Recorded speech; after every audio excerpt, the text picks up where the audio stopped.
살아가게 하소서라는 제목으로 오늘 시편 말씀 함께 나누길 원합니다. 오늘 시편 19편은요 어떻게 해석하냐에 따라서 시편의 좀 방향성이 달라질 수 있는 시기이기도 한데, 학자들이 두 가지로 아주 상반되게 얘기한 케이스가 있어요. 첫 번째는 이 19편의 별명이 시편의 문제아입니다. 시편의 문제아. 또 이제 이거와는 완전히 상반되게 어떤 학자 그룹들은 또 이렇게 얘기해요. 시편에서 가장 위대한 시이자 세계에서 가장 위대한 시이다. 너무 상반되죠. 그러니까 성경을 어떻게 바라보냐에 따라서 이렇게 달라질 수 있다는 것이죠. 뒤에 이제 이 시편을 굉장히 위대한 시로 봤던 그런 이제 학자들 그룹은 이 시 자체에 주목한 거예요. 이 시가 가지고 있는 내용과 자체, 그리고 이 시가 가지고 있는 그것만으로서 이제 어떤 통일성을 이끌어내고 그것만 해석한 거죠. 그런데 이 시편의 문제아로 봤던 사람들은 뭐냐면, 이제 현대 그 학문의 카테고리에 이 시편을 넣어 보니까 장르가 나오지가 않는 거예요. 마치 시가 한 두세 개가 짜집기 된 것 같은 시로 이제 여겨지게 된 거죠. 그리고 그동안에 시편에서 봐왔던 패턴이 보이지 않는 거예요.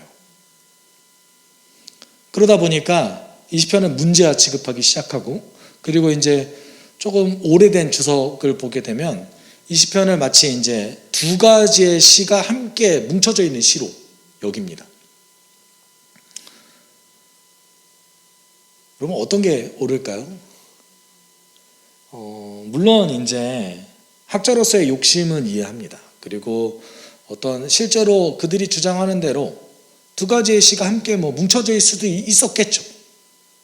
그런 가능성 아예 배제할 수는 없습니다. 다만 그거를 누구도 보증할 수 없을 뿐더러 우리가 가지고 있는 이 성경은 요 자체로 우리가 받아들이고 있기 때문에 요 이상의 것에 대해서 우리가 이제 증명할 수 없는 부분에 너무 이제 집착하지 않는 것이 사실은 저는 옳은 신앙의 방법이라고 생각하거든요.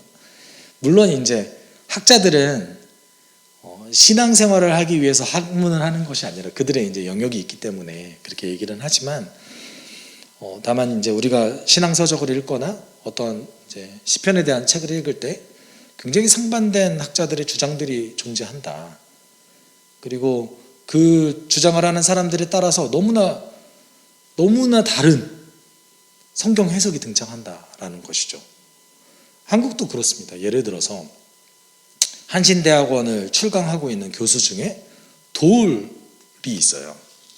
도울이 이제 한신대학원을 이제 출강하고, 이제 그분이 쓴 책 중에서 이제 도마복음이라든지 이런 거에 관련된 책들이 있어요. 거의 도마복음을 그 성경에 등장하는 정경에 준하는 책으로 여기면서 이제 해석을 하거든요. 그러다 보니까 저는 가끔 이제 그분의 말을 이제 들으면 이분이 신앙이 있는 건지 없는 건지 헷갈릴 때가 너무 많은 거예요.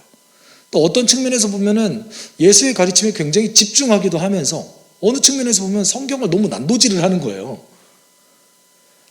이런 부분에 있어서 우리가 이제 학문의 옷을 입은 어떤 해석에 좀 주의해야 될 필요성이 있다는 것이죠. 물론 요 대부분의 분들은 별로 크게 관심 있지는 않습니다. 네, 나는 그냥 성경 읽으니까. 그리고 대부분의 목회자들이 또 이렇게까지 깊게 보지도 않는 경향성도 좀 있어요. 그렇지만 그래도 혹시라도 책 읽으시다가 궁금한 거 있으시면 가져오세요. 제가 한번 체크를 해볼게요. 저는 두 번째 카테고리에 있는 사람들의 말을 신뢰합니다. 이 시는 시편에서 가장 위대한 시 중에 하나. 그러니까 그동안에 볼 수 없었던 패턴이 이곳에서 보인다 한다면 더 특별한 시인 거죠. 저는 그렇게 여깁니다. 그래서 이 시편에서 어떤 통일된 주제를 하나 끌어낸다면 말이에요, 말. 어떤 그 의사 표현으로 얘기하는 게 더 맞을 것 같습니다. 어떤 것을 표현해내는 거죠. 근데 그것을 이제 자연도 표현해내고 오늘 본문에서 등장하는 율법도 어떤 것을 우리에게 말을 합니다. 그리고 이제 최종적으로는 누가 말합니까? 주의 종이었던 이 시편 기자가 하나님께 말을 하죠. 이 어떤 의사 표현이라는 주제에 있어서 이제 통일된 통일성을 보이거든요. 그래서 1절에 이렇게 얘기하고 있어요. 하늘은 하나님의 영광을 드러내고 창공은 그의 솜씨를 알려준다. 사실 첫 번째에서 이제 주제를 얘기한 거죠. 어떤 주제를 얘기하냐면 하나님의 영광. 뭐가 하나님의 영광을 드러냅니까? 하늘이 하나님의 영광을 드러내죠. 그리고 창공과 하늘은 동일한 얘기죠. 하늘이 또 뭘 드러낸대요? 하나님의 솜씨를 드러낸다고 합니다. 우리가 이제 그 코페르니쿠스 이후에 우리는 보통 갈릴레오로 많이 알고 있는 그 천동설과 지동설의 지구가 둥글다고 생각한 적이 그렇게 오래되지 않았잖아요. 그래서 이 유대인들도 지구가 이렇게 평평하다고 생각했어요. 그리고 이 위에 하늘이 3개가 있다고 생각했습니다. 그래서 이제 뭐 인간을 위한 하늘, 천사를 위한 하늘, 그리고 마지막에 이제 하나님이 거하시는 하늘, 이렇게 얘기를 해요. 그래서 바울 같은 경우도 자신의 이제 서신서 속에서 3층 천 이렇게 얘기하는 3개의 층이 이루어진 하늘을 얘기하는 거죠. 그들의 세계관 속에서 이거를 좀 맞대어 보시면은 우리는 그냥 하늘, 그래 하늘 이러지만 이 하늘이 첫 번째 하늘인지 두 번째 하늘인지 세 번째 하늘인지는 모르는 거예요. 다만 중요한 것은 그 세계관 속에서 오늘 시편을 보시면 조금 더 입체적으로 보실 수 있다는 겁니다. 그래서 하늘이 하나님의 영광을 드러낸다고 합니다. 자연이 뭔가를 의사표현하고 있어요. 지금 이 얘기를 하는 거예요. 자연이 뭘 드러내는 거죠? 하나님의 영광을 드러내고 있어요. 하나님에 대해서 계속해서 말을 하고 있는 거죠. 그리고 이제 2절에서 4절 상반절에 이렇게 얘기하고 있죠. 낮은 낮에게 말씀을 전해주고 밤은 밤에게 지식을 알려준다. 그 이야기, 그 말소리, 비록 아무 소리가 들리지 않아도 그 소리 온누리에 울려 퍼지고 그 말씀 세상 끝까지 번져간다. 계속해서 뭔가를 전달하고 있어요. 그런데 들리지 않는다고 얘기하죠. 뭔가 말은 거는데 실제로 우리가 생각하는 그런 언어의 형태가 아니라 어떤 자연 환경을 통하여서 뭔가를 전달하고 있다는 겁니다. 근데 이제 몇 가지를 얘기하죠. 말씀, 지식, 소리를 전달한대요. 이 대부분이 다른 이제 표현이지만 사실은 하나님에 대해서 계속 전달하고 있는 거예요. 1절에 얘기했듯이 하나님의 영광, 그리고 하나님이 얼마나 놀라운 것을 지으셨는지를 전달하고 있는 거예요. 우리가 영적 대가 중에 그 조나단 에드워즈라는 사람이 있어요. 사실은 한국 예전에 이제 80년, 90년대까지 그렇게 주목받지 못했던 사람이었는데 2000년대 들어와서 이제 한국 교회가 조나단 에드워즈를 주목하기 시작하고 조나단 에드워즈에 대한 책들이 굉장히 많이 출간이 됐습니다. 그리고 현재 이제 미국에서도 조나단 에드워즈에 대한 어떤 이제 굉장히 연구가 활발하게 이루어지고 있어요. 이 사람이 예일대 총장이었어요. 예. 물론 지금이랑 다르죠. 예일대 총장이었고, 그리고 이제 예일대 교수기도 했고요. 그리고 미국의 영적 대각성 운동을 주도했던 목사이기도 했습니다. 특별히는 이제 그냥 단지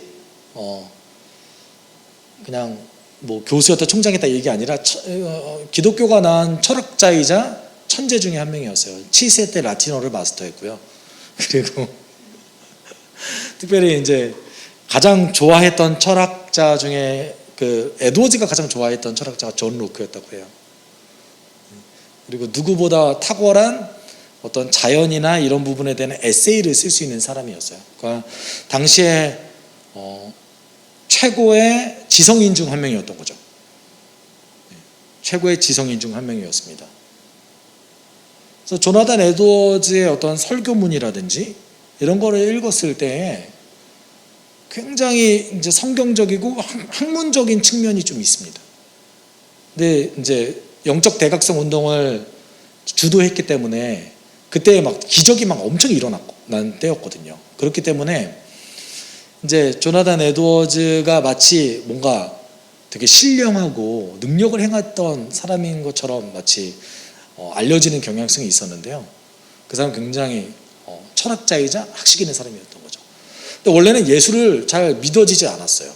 외할아버지가 목사님이었는데도 불구하고 자기는 이제 다 장성할 때까지 예수가 잘 안 믿어지는 거예요. 근데 어느 날 조나단 에드워즈가, 미국이 진짜 들판이 광활하거든요. 한국에선 절대 볼 수 없는 그런 들판이 있어요. 이렇게 딱 들에 딱 나가면 이제 지평선이 보이는 그 들판이 있죠. 그걸 보면서 조나단 에드워즈가 그 생각을 한 거, 하나님이 이런 걸 만드셨다고? 하나님이 어떻게 이런 자연을 만드셨지? 너무나 영광스럽고 너무나 놀랍다. 그때 예수 믿었어요. 그러니까 자연을 보면서 이 자연을 만드신 하나님의 영광이 너무나 놀랍고 자기에게 너무나 깊게 다가와서 그 자리에서 무릎을 꿇고 이제 회심 기도를 했던 거죠. 지금 우리 이제 아파트가 막 보이는 이 환경 속에서 그러기 쉽지 않잖아요. 그러면 자연이 뭘 계속 얘기하고 있는 거죠? 하나님의 영광 드러내고 있는 거예요. 하나님 이런 걸 만드셨다. 근데 우리가 주목해서 볼 것은 지금 시편 기자는 이 자연을 의인화시켜서 마치 자연이 살아있는 것처럼 얘기한다라고 얘기하고 있어요. 물론 자연은 살아있죠. 하지만 인간처럼 이렇게 대화를 나누는 건 아니잖아요. 그런데 이게 어떤 역할을 하고 있냐면 그 이스라엘 주변에 있었던 그 다신교들, 그거에 대한 비판적인 시각을 전달하고 있는 거예요. 그러니까 그들이 섬기는 그 신들, 태양신, 달의 신, 그다음에 별의 신, 바알신 같은 경우도, 아세라신 같은 경우도 역시 자연과 관련되어 있는 신이거든요. 근데 그들이 섬기는 그 신이 결국은 뭐에 불과하다는 거예요? 하나님이 만드신 것에 불과하다는 것을 얘기하고 있는 겁니다. 심지어는 그 뒤편에 보면 4절 이제 하반절에서 6절까지는 태양 숭배에 관련된 표현들이 되게 많이 등장해요. 이렇게 얼핏 봤을 때는 그냥 하늘에 대한 것, 해에 대한 것에 대해서 이제 표현하는구나 라고 이제 생각할 수 있지만, 그 시대 이제 고대 근동 아시아에 있었던 문헌들을 살펴보면 이 표현들이 보통 태양신 숭배하는 어떤 묘사 글이라든지 이런 곳에 등장하는 표현들이에요. 보면 해에게는 하나님께서 하늘의 장막을 쳐주시니 해는 신방에서 나오는 신랑처럼 기뻐하고 제기를 달리는 용사처럼 즐거워한다. 하늘이 이 끝에서 나와서 하늘 저 끝으로 돌아가니 그 뜨거움을 피할 자 없다. 당시 이스라엘 주변에서는요, 태양을 주로 이제 어떤 신으로 여겼냐면 정의의 신으로 여겼습니다. 정의의 신으로 여겼어요. 왜냐하면 그 태양 또는 어떤 그 뜨거운 불이 뭔가를 정화시킨다고 생각했던 거죠. 그런데 여기서 이제 주로 쓰여지는 표현 중에서 예를 들어서 이제 태양을 신랑으로 비유한 표현들이 되게 많이 등장하거든요. 특별히 이제 바벨론 지역에서 나오는 문헌들에서 태양을 신랑으로 표현을 많이 했어요. 그리고 또 용사, 정의를 지키는 용사 이렇게 표현을 많이 했어요. 저도 곰곰이 좀 이렇게 생각해 봤을 때 로마도 다신교 국가였는데 로마도 태양신을 되게 좋아했거든요. 심지어 이제 우리가 알고 있는 그 기독교를 공인했던 콘스탄틴 대제 같은 경우도 태양신 숭배자였습니다. 왜 이렇게 태양신을 좋아했나 이렇게 생각을 해봤더니 정의의 신이었기 때문에 그러지 않았을까 싶기도 해요. 왜냐하면 그 로마에게 있어서 정의는 너무나 중요했거든요. 왜냐하면 여러분 모든 법은 로마가 법에 굉장히 자부심이 있는 국가였거든요. 로마법이 굉장히 자부심 있는 국가였기 때문에 법대로 수행하는 어떤 그것을 정의라고 여겼어요. 그래서 귀족들 사이에서는 내가 정의를 지킨다, 이거는 자기들이 만들어 놓은 법을 지키는 거였어요. 그래서 태양신을 굉장히 좋아했던 것 같아요. 이처럼 태양신 숭배 사상은 그 뭐 고대 근동 아시아를 떠나서 그 유럽, 그 다음에 태양신 가장 숭배 많이 했던 이집트까지 굉장히 다양하게 퍼져 있었는데, 오늘 이제 본문 속에서 태양신에 관련된 어떤 표현들이 계속 등장하는 거예요. 그런데 어떻게 표현합니까? 하나님의 피조물로 계속 표현하는 거죠. 니들이 섬기는 그 태양, 하나님의 피조물에 불과하다. 하나님의 도구다. 특별히는 6절에 보시면 그 뜨거움을 피할 자가 없다라고 얘기했을 때, 그 뜨거움이 이제 동의어로 다르게 번역할 때는 분노로 번역할 수도 있어요. 지금처럼 지구가 둥글다고 생각을 안 했기 때문에 태양이 내리쬐면 다 비치는 거 아닙니까? 그렇기 때문에 하나님의 분노를 피할 자 아무도 없다라고도 사실 번역할 수도 있습니다. 동의어로 가능하기 때문에. 저는 사실 그렇게 번역하는 게 더 좋다고 생각하는 이유가 7절 때문이에요. 7절에 보면 주님의 교훈은 완전하여서 사람에게 생기를 북돋워 주고 주님의 증거는 참되어서 어리석은 자를 깨우쳐준다라고 얘기하고 있습니다. 근데 여기서 보면은 개정개혁판 성경이 가끔 되게 탁월하게 번역될 때가 있는데, 소생시켜준다라는 표현을 좀 써요.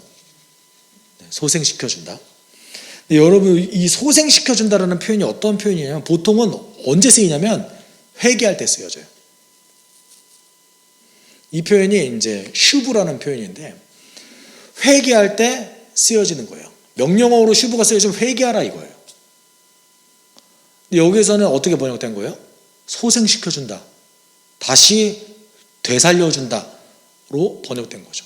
근데 만약에 이것을 회개한다라고 이제 번역한다면, 주님의 율법, 여기 교훈이 이제 토라인데, 주님의 율법이 완전하여서 사람을 회개시키게 하기에 충분하다 이거예요. 아까 6절에 주의 분노에 관련된 것이 나왔다고 그랬죠. 주의 분노 가운데 우리가 피할 길이 없는데, 그 피할 길이 어디 있는 거예요? 율법 안에 있다 이거예요. 율법은 주의 분노를 피할 수 있는 유일한 수단인 거예요. 그리고 주의 시선 안에서 온전한 길을 갈 수 있게끔 만들어주는 유일한 수단으로서 여겨졌던 거예요. 그래서 주의 율법은 완전하여서, 이제 교훈 자체가 히브리어로 토라거든요. 근데 토라가 교훈, 가르침이라는 이제 직역하면 그렇게 나눠지는데, 보통 토라로 쓰여지면 그냥 율법이에요. 율법. 그래서 영어 성경에서는 the law라고 되어 있어요. 율법이 정확한 번역인데, 주님의 율법은 완전하여서 사람에게 생기를 또는 회개를 시켜주고, 그 주님의 증거는 참되어서 어리석은 자를 깨우쳐준다. 우리가 로마서에 의하면 이 율법의 기능이 뭐죠? 죄를 알게 하는 것. 그러니까 주의 분노를 피할 자 아무도 없는데, 예수가 오시기 전까지 주의 분노를 피할 유일한 길, 율법이었던 거죠. 다른 말로 하면 하나님을 의지하는 것과 동일한 얘기인 거예요. 그리고 그 율법을 주신 하나님, 그 하나님에 대해서 찬양하기 시작하는데, 여기 이제 8절에서 10절까지 보면 마치 그냥 율법에 대해서 찬양하는 것 같아요. 그런데 여러분, 예를 들어서 선물을 받았어요. 여러분이 선물을, 이 선물 이런 부분이 좋고 저런 부분이 좋고 이게 너무 좋다라고 얘기할 때, 그것을 그냥 이 선물에게 얘기하는 건가요? 그 선물을 준 사람한테 얘기하는 거잖아요. 그러니까 지금 여기에서 율법이 너무 좋다라고 표현하는 것은 하나님께 얘기하는 거죠. 그리고 하나님의 성품을 드러내고 있는 거예요. 이것을 수여하신 분의 성품을 얘기하고 있는 거죠. 그래서 주님의 교훈은 뭐라고 얘기합니까? 주님의 교훈은 정직하여서 마음에 기쁨을 안겨주고, 주님의 계명은 순수하여서 사람의 눈을 밝혀준다. 주님의 말씀 티없이 맑아서 영원토록 견고히 서 있으며, 주님의 법궤는 참되어서 한결같이 바르다. 주님의 교훈은 금보다 순금보다 더 탐스럽고 꿀보다 송이꿀보다 더 달콤하다라고 얘기하고 있습니다. 여기서 얘기하는 그 표현들, 주님의 교훈은 어떻게 표현하고 있냐면 정직, 순수, 맑음, 견고한, 참됨. 이게 이렇기 때문에 이런 열매를 드러낸다. 이런 성격을 갖고 있기 때문에 이런 열매를 드러낸다. 이런 얘기인 거죠. 예를 들어서 정직하기 때문에 우리에게 뭘 준대요? 기쁨을 준대요. 순수하기 때문에 우리의 눈을 밝게 해준대요.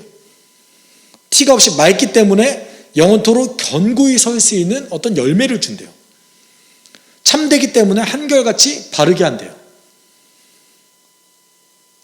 그래서 그 주님의 그 교훈이 금보다 더 귀하다. 이렇게 얘기하고 있는 거죠. 이를 통해서 뭘 얘기하는 겁니까?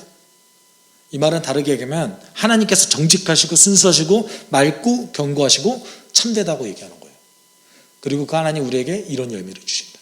순수한 기쁨을 주시고 우리를 견고하게 세워주시고 우리를 그 안에서 살아갈 수 있게끔 만들어준다. 이런 얘기인 거죠.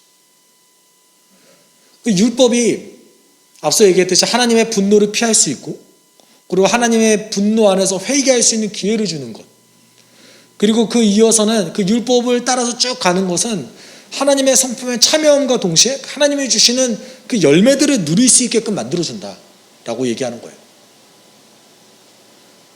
그렇기 때문에 이제 11절에 얘기하고 있는 거죠. 그러므로 주님의 종이 그 교훈으로 경고를 받고 그것을 지키면 푸짐한 상을 받을 것이다 라고 얘기하고 있습니다. 그리고 여기서 그 중요한 포인트가 상에 있는 건가요? 아니면은 율법을 지키는 거에 있는 건가요? 우리가 성경을 읽을 때 보통 어디에 막 눈이 가요? 아, 이렇게 하면 그래, 하나님 복 주신대. 이렇게 쭉 가는 거잖아요. 이렇게 가잖아요, 보통. 그리고 보통 그렇게 이용을 많이 하죠. 근데 여기 포인트가 어디에 있습니까? 그 교훈을, 경고를 받아들이고 지키는 것에 있는 거예요. 이렇게 하면 하나님께서 앞서 얘기했듯이 정직하시고 신실하시기 때문에 당연히 복을 주시는 것이지, 그 앞에 나오는 주의 경고, 율법을 통한 경고를 받아들이고 그렇게 지키도록 사는 것이 중요한 것이죠. 예를 들어서 바울이 이렇게 얘기하죠. 술 취하지 말라, 이것은 방탕한 것이니 라고 얘기합니다. 근데 대부분 여기에 대부분 기억이 맞춰져 있어요. 뒤에 구절 기억 안 나시죠? 술 취하지 말라, 이는 방탕한 것이니는 다 기억나시죠? 네. 뒤에 뭐라고 계시죠? 성령에 취하라. 그러면 술 취하지 마라에 강조점이 있는 겁니까? 성령에 취하라에 강조점이 있는 겁니까? 술 취하지 말라고 얘기하는 것은 술을 의존하지 말고 성령을 의존해라 이 얘기인 거잖아요. 그러면 성령에 의존해라가 강조점이 있는 거죠. 네. 모든 사람은 자기가 듣고 싶은 것만 듣고 읽고 싶은 것만 읽더라고요. 예전에 제가 설교할 때 그 요셉에 대해서 설교한 적이 있었어요. 제가 요셉에 대해서 설교할 때 요셉은 꿈이 중요하지 않습니다. 요셉이 꿈을 끝까지 간직했기 때문에 그 사람이 총리가 된 게 아닙니다. 제가 이렇게 설교를 했어요. 서두에. 근데 어떤 분이 주보에다가 이렇게 적었다고요. 꿈 중요.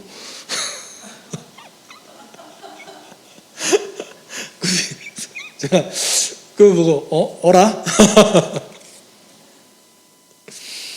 성경에 이렇게 얘기했을 때 뭐가 더 중요한가? 물론 하나님께서 우리에게 상 주시고 복 주시는 거 중요하죠. 너무 좋아요. 그렇지만 성경에서 중요한 포인트가 어딘가를 우리가 고민하면서 읽는 것도 전 중요한 것 같습니다. 이렇게 주의 경고를 받아들이고 그대로 지키는 것을 이제 강조점을 둔 거예요. 왜냐하면 앞서 얘기했던 그 수많은 유익함이 있기 때문에. 그래서 이제 기도를 하는 거죠. 내가 이렇게 살게 좀 도와주십시오. 이게 기도문이 12, 13, 14절이에요. 그러나 어느 누가 자기 잘못을 낱낱이 알겠습니까? 미처 깨닫지 못한 죄까지도 깨끗하게 씻어주십시오. 전 중요한 부분은 13절에 있다고 봐요. 주님의 종이 죄인 줄 알면서도 고의로 죄를 짓지 않도록 막아주셔서 죄의 소나기에 다시는 잡히지 않게 지켜주십시오. 그때이야 나는 온전하게 되어서 모든 끔찍한 죄악을 벗어버릴 수 있을 것입니다. 우리가 이제 13절에 조금 주목해 볼 필요성이 있습니다. 이 13절에서 나오는 자기 성찰이 로마서에서 바울이 했던 자기 성찰과 매우 흡사하기 때문에 그래요. 로마서에서 바울이 이렇게 얘기했어요. 나는 내 속에 곧 내 육신 속에 선한 것이 깃들어 있지 않다는 것을 압니다. 여기서 얘기하는 육신은 우리의 이 육신이 아니에요. 제가 좀 더 설명할게요. 나는 선을 행하려는 의지는 있으나 그것을 실행하지는 않으니 말입니다. 여기서 얘기하는 육신, 그러니까 로마서에서 바울이 영과 육신을 대조해서 얘기하거든요. 그런데 그러면 예를 들어서 우리가 영혼으로 되어 있잖아요. 육신과 영혼으로 되어 있잖아요. 그러면 우리 안에 있는 영혼은 선하고 육신은 악합니까? 보통 이렇게 생각하는데 우리가 예레미야, 잠언, 특별히 구약의 많은 성경들을 통하여서 우리가 갖고 있는 마음도 악하다고 얘기하고 있어요. 우리의 전적인 것이 타락했죠. 바울은 영은 하나님에 속한 것을 얘기하고 있고요. 육은 하나님께 속하지 않은 모든 것을 얘기하고 있어요. 그렇기 때문에 내 안에 하나님에게 속하지 않은 모든 것들은 내가 선한 것을 하려고 계속해서 방해한다. 이걸 얘기하고 싶었던 거예요. 내 육신을 얘기한 게 아니에요. 그러면서 이제 결론적으로 바울이 자기 내면을 아주 깊숙이 성찰했을 때 이런 일이 있더라라는 것을 얘기하는데, 그래서 이렇게 얘기합니다. 여기에서 나는 법칙 하나를 발견했습니다. 곧 나는 선을 행하려고 하는데 그러한 나에게 악이 붙어 있다는 것입니다. 나는 속사람으로는 하나님의 법을 즐거워하나 내 지체에는 다른 법이 있어서 내 마음의 법과 맞서서 싸우며 내 지체에 있는 죄의 법이 나를 포로로 만드는 것을 봅니다. 이것을 봤을 때 어떤 얘기죠? 내 안에 지금 바울이 사도임과 동시에 아주 경건한 그리스도인입니다. 그런데 그리스도인인 이 바울이 안에 두 가지의 법칙이 있다는 것을 얘기한 거예요. 하나는 하나님의 뜻대로 살려고 하는 그 마음, 또 하나는 이것을 어기고 어떻게든 하나님과 멀어지려고 하는 마음이 공존한다는 거예요. 지금 누구에게요? 그리스도인에게, 심지어 사도에게. 도대체 그럼 어떻게 하라는 겁니까? 바울이 그래서 8장 이후로 그래서 예수가 오셨다라고 얘기하는 거예요. 내 안에 내가 심지어 그리스도인이고 사도임에도 불구하고 이런 어떤 해결할 수 없는 법칙이 있는데, 그렇기 때문에 그 모든 문제를 해결하시려고 그리스도께서 오셨고, 내가 혹시라도 예수를 멀리하고 때때로 죄를 짓는다 할지라도 예수께서 나를 정죄하지 않으신다. 생명의 성령의 법이 나를 해방시켰다, 이렇게 얘기하고 있습니다. 이게 해방시켰다고 죄를 안 짓는다, 이게 아닌 거예요. 그런 의미에서 바울은 그리스도인의 정체성을 어떻게 연결시키냐면 갈등하는 자로 연결시켜요. 끊임없이 싸우는 자로 연결시키는 거죠. 그래서 바울이 계속해서 결론부에서 이런 부분이 많이 나옵니다. 영적 전투, 죄와의 싸움, 경건함, 치열함, 구원을 이뤄가는 어떤 그 치열한 그 경건의 싸움에 대해서 많이 얘기해요. 왜냐하면 그리스도인은 싸우는 자거든요. 오늘 본문 속에서 등장한 이 시편 기자도 이 얘기를 하는 거죠. 제가 알고서도 고의로 당신의 뜻을 어기지 않게 제발 좀 도와주십시오. 이 말은 이게 당신의 능력이 없으면 안 됩니다. 그리고 당신이 그렇게 도와줬을 때 저는 온전해질 수 있습니다. 이 얘기를 하는 거죠. 그래서 마지막에 결론을 이렇게 얘기해요. 나의 반석이시오 구원자이신 주님, 내 입의 말과 내 마음의 생각이 언제나 주님의 마음에 들기를 바랍니다. 이제 과거 성경에서 이제 개정개혁판 성경에서는 나의 말과 내 마음의 묵상이 주님께 연락되기를 원합니다, 이렇게 표현되어져 있죠. 번역은 그게 조금 더 좋은 것 같아요. 당신의 마음에 당신에게 나의 묵상과 나의 입의 말이 받아들여지길 바랍니다, 이렇게 기도해요. 여러분 왜 입술과 묵상이라고 얘기했을까요? 그러니까 묵상이 저는 조금 더 노멀하게 번역을 하면 깊은 생각, 생각이거든요. 내 마음속 깊은 곳에서 우러나오는 나의 생각과 내 입에서 나오는 말이 당신에게 받아들여지길 바랍니다. 왜냐하면 이것을 통해서 우리의 행동이 형성되거든요. 결론적으로 오늘 시편 기자가 하고 싶은 말이 뭡니까? 당신을 따르는 삶이 너무나 유익합니다. 자연도 당신의 영광을 높이고 있고, 그리고 그 율법도 그 율법을 따라갈 때마다 우리에게 매우 큰 유익을 줍니다. 그런데 제가 그대로 살고 싶어요. 제가 그렇게 살아가게 좀 도와주십시오.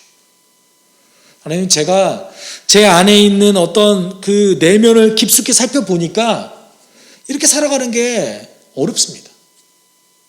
특별히는 죄의 문제에서 자유롭지가 않습니다. 내가 알고 정말 당신의 율법을 무시하면서까지 내가 죄를 짓지 않고 하나님의 그 뜻대로 살아가게 좀 저를 좀 도와주십시오. 이렇게 얘기하고 있는 겁니다. 그렇기 때문에 오늘 시편에서 가장 아름다운 시로 이제 여겨지는 거예요. 하나님을 찬양하면서 결국은 어떻게 연결합니까? 자신의 깊은 내면에 어떤 그 경건을 이끌어내고 있거든요. 여러분, 이 시편 기자의 고백이 오늘 우리의 고백이 되기를 원합니다. 바울이 정말 자신의 그 치열한 고민 속에서 오라 이 사망에 있는 몸에서 누가 나를 건져내라라고 얘기하면서까지 그 치열한 고민 속에서 알아냈던 그리스도인의 갈등이 우리 안에 있습니다. 그때 우리가 의지해야 될 게 무엇입니까? 생명의 성령의 법인 거죠. 우리가 성령을 의지했을 때 나를 그렇게 치열하게 찌르고 있고 나를 어떻게든 훼손시키기 위해서 나를 찌르고 있는 그 죄의 법이 사라질 거라 믿습니다. 우리가 성령님 의지했을 때 그때 그 순간만큼은 그 정죄함에서 사라지고 우리에게 자유함이 있습니다. 우리가 함께 기도할 때 하나님, 오늘 시편 기자의 고백 우리 고백이 되게 주님 도와주십시오. 내 안에 있는 깊은 욕망, 하나님을 떠나가려고 하는 깊은 욕망, 하나님 그 제자로서 살아가기 원치 않는 그 깊은 욕망을 벗어버리고 하나님의 뜻 안에서 살아가기를 원하는 우리 되게 주님 도와주옵소서. 우리가 함께 기도하도록 하겠습니다. 사랑이 많으신 하나님 아버지,